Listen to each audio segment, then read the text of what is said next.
काय खातिर रोता है रे? आओ डेयरी मिल्क ता खाई।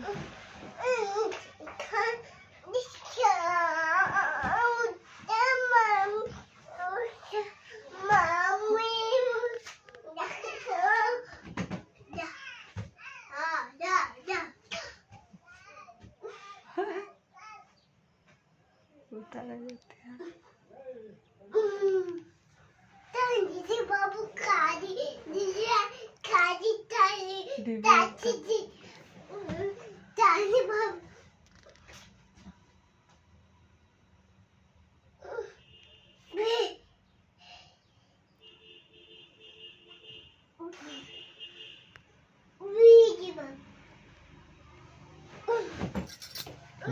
का खाई बाबू?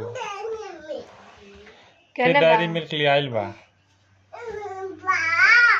नहीं खे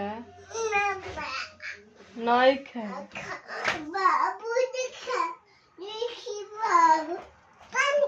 ना आई भाई फारती है होदे डेयरी मिल्क बा होदे रे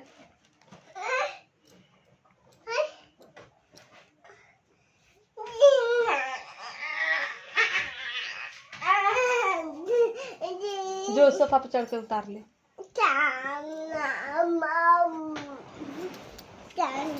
धर सोफा पे चढ़ के उतार ले के दी के किन के लिए आइल बा पापा केना बांध तो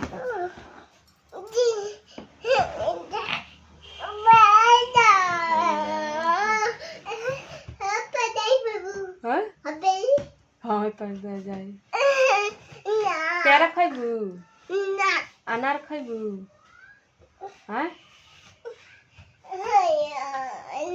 पहले बता तोर पैसवा का भइला पैसवा का भइला पैसवा तू केकर बाबू हौ